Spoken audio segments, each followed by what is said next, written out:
जिस दिन आप अपने आप को इस्तेमाल करना शुरू करते हो उस दिन ये पूरी दुनिया बदल जाती है। समय रैना जेनजी का हीरो, मस्त पर्सनैलिटी। भाई मुकेश खन्ना जी ने उस पर आरोप लगाया कि वो कुत्ते की दुम है, वो कभी सीधा नहीं होगा। उसने बड़ा अच्छी बात कहा कि आपको शक्तिमान देख के बहुत लड़के छत से कूद गए। हर आदमी अपनी जनरेशन को रिप्रेजेंट करता है। समय रैना को एक जनरेशन सुनती है, उसकी जो जेनजी जनरेशन है वो उसकी फॉलोअर है, उसको अच्छा लगता है, उसको मजा आता है। ऐसा नहीं कि वो कोई बहुत हल्का फुल्का लड़का, बहुत अच्छा है। उन्होंने दिखा दिया कि इनकी पत्नी के पास 3 पासपोर्ट है। आपको पता था कि नहीं है तो गुस्सा आ ही जाती है।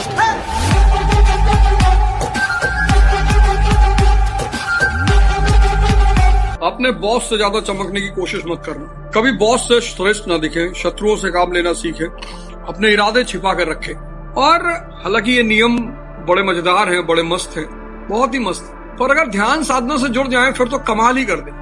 ये नियम अगर ध्यान साधना जुड़ जाए ना तो ये कमाल कर दे, कमाल। ये छोटे मोटे नियम नहीं है। शत्रुओं से काम लेना सीखे। यहाँ लोग अपनों से काम नहीं ले पाते।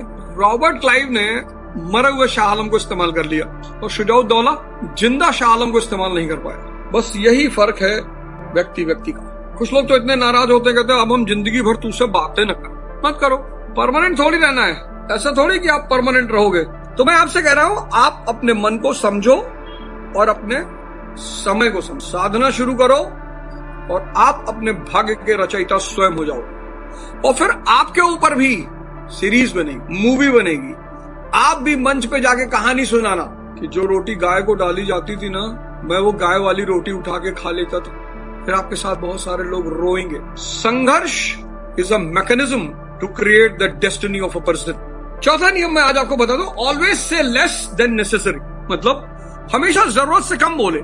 हमारे एक प्रधानमंत्री थे लेट पीवी नरसिम्हा राव। उनको जज कर पाना असंभव था। वो व्यक्ति बोलता ही नहीं था। शानदार प्रधानमंत्री, भारत के शानदार प्रधानमंत्रियों से एक। अच्छा, ऐसा क्यों है? हमेशा जरूरत से कम क्यों बोले? उसकी वजह क्या है? अब मेरे एक दोस्त हैं, तो हम लोग एक मिट्टी में गए। एक साहब की डेथ हो गई तो उनके घर गए, डेड बॉडी पड़ी हुई थी, तो लाठी वाठी चली थी तो सर फट गया। देखे वो बोले अच्छा हुआ मर गए, कहीं नीचे लग जाती तो आंख ही फूट जाती। जब नहीं जान पाते हो कि क्या बोलना है तो चुप रहो, वो ज्यादा श्रेष्ठ है। लोगों को शब्दों से प्रभावित करने की कोशिश ना करें। आप जितना ज्यादा बोलेंगे उतने ही साधारण नजर आएंगे और आपका नियंत्रण उतना ही कम होगा।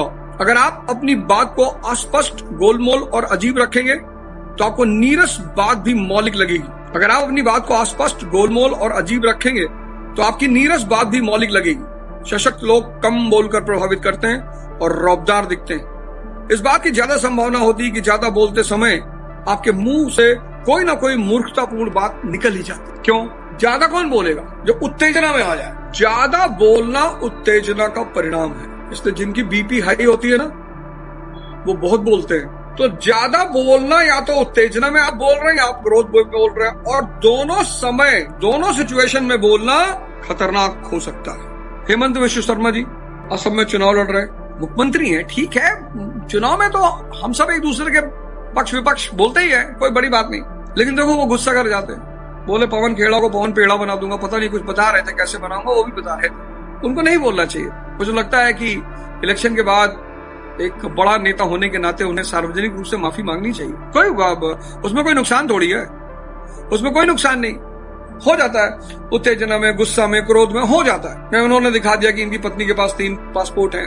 आपको पता था कि नहीं है तो गुस्सा आ ही जाती है। तो सार्वजनिक माफी मांग लेनी चाहिए। माफी मांगने से कोई छोटा नहीं होता। राखी सावंत जी अपने बड़बोलेपन के लिए फेमस, कुछ भी बोलती और ज्यादातर गुस्से में ही बोलती। बड़े सारे उनके स्टेटमेंट्स फेमस है। रणवीर इलाहाबादिया, इतना बढ़िया पॉडकास्ट चल रहा था उस आदमी का।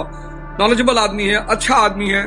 मैं तो मिला हूं ना, मैं तो एक शो किया हूं रणवीर इलाहाबादिया के साथ। बहुत अच्छा लड़का है, बहुत अच्छा, बहुत बढ़िया, बहुत कॉन्साइज लड़का है, क्लियर लड़का है। समझ में आता है उसको क्या पूछना है, क्या बात करना है, और जो उसे पूछना और बात करना है उसमें वो क्लियर है। ऐसा नहीं कि वो कोई बहुत हल्का फुल्का लड़का, बहुत अच्छा है। मैं उसके साथ एक पॉडकास्ट किया हूँ, उसने इतने अच्छे अच्छे क्वेश्चन मुझसे पूछे, इतना बढ़िया डिस्कशन वो कर रहा था। मतलब लगता है कि भाई पढ़ा लिखा आदमी है। इंडिया गॉट टैलेंट में आया, उसे आना ही नहीं था, वो बोल गया। पब्लिक ताली बजा रही थी, हंस रही थी, उत्तेजना पैदा हो रही थी, बोल गया। समय रैना जेनजी का हीरो, मस्त पर्सनैलिटी, इंडिया गॉट टैलेंट। पूछा कि आपको कौन सा अल्फाबेट पसंद है? पॉडकास्टर ने कहा मुझे सी पसंद है। उसने कहा मुझे यू और जी दोनों पसंद है। उसकी हर बात में एक व्यंग है। अच्छा है, टैलेंट है।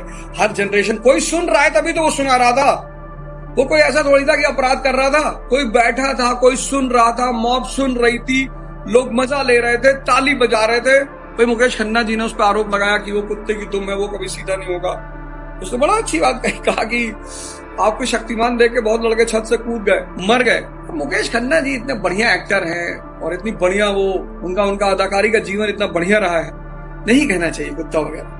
हर आदमी अपनी जनरेशन को रिप्रेजेंट करता है। समय रैना को एक जनरेशन सुनती है, उसकी जो जनजी जनरेशन है वो उसकी फॉलोअर है, उसको अच्छा लगता है, उसको मजा आता है। Demand is equal to supply, उस पर वो सरदार जी आ जाते हैं। मम्मी कैसी, जॉर्ज ऑरवेल का बड़ा अच्छा स्टेटमेंट उसने रिपीट किया, बहुत प्यारा, कि every joke is a revolution. उसने कहा इंडिया में every revolution is a joke, the art of living. इतना प्यारा टर्म है, द आर्ट ऑफ लिविंग। जीना एक कला है। 95% लोग इस दुनिया में जान ही नहीं पाते कि भगवान का सबसे बड़ा गिफ्ट जो उनके पास है वो है उनका दिमाग, मन। पता नहीं कहाँ लगाते हैं, उनको पता ही नहीं कि वो कहाँ लगा रहे हैं। मतलब कभी कभी तो ऐसी जगह लगा रहे हैं जिससे उनको बिल्कुल ही कोई फायदा नहीं।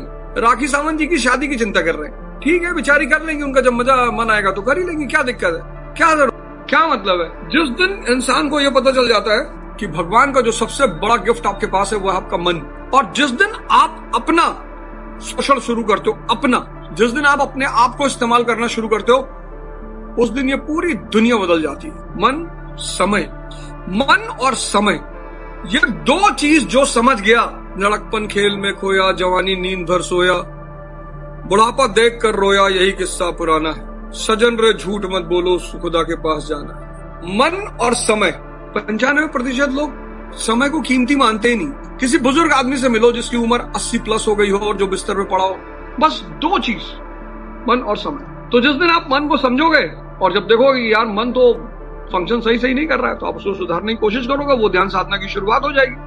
और जब ध्यान साधने की शुरुआत हो जाएगी तो आप फिर समय का सम्मान करने लगोगे, और मन और समय को जब आप समझने लगोगे, आपके भाग्य का निर्माण शुरू हो जाए। आप अपने भाग्य के रचयिता स्वयं हो जाओगे। जो व्यक्ति अपने मन और समय को समझ गया, वो अपने भाग्य का निर्माण करने लगे।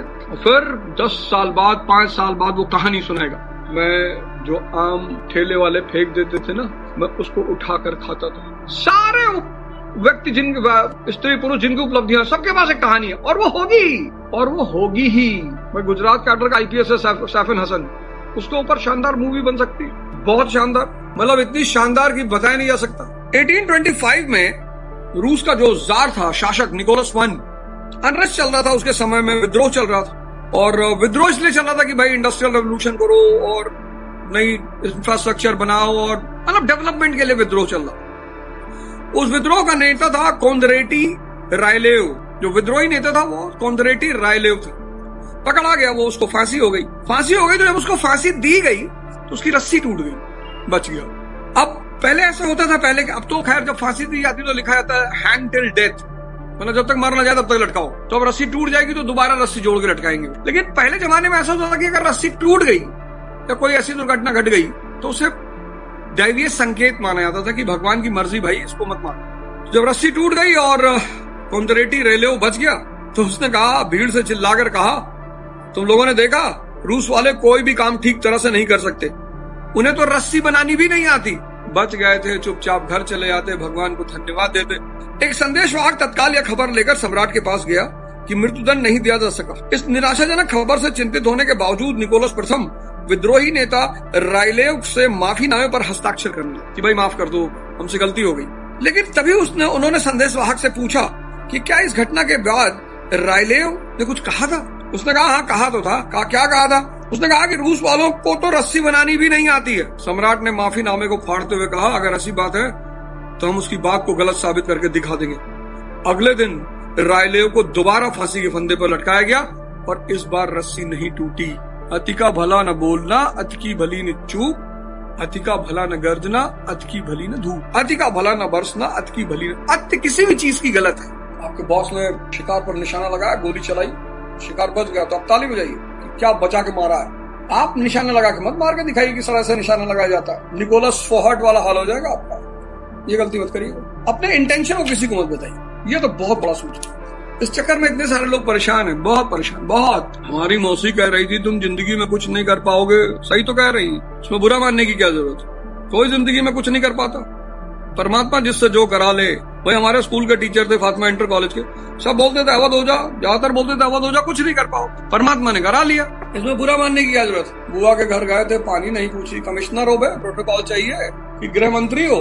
कभी बॉस से श्रेष्ठ ना दिखे, शत्रुओं से काम लेना सीखें, अपने इरादे छिपा कर रखें, हमेशा जरूरत से कम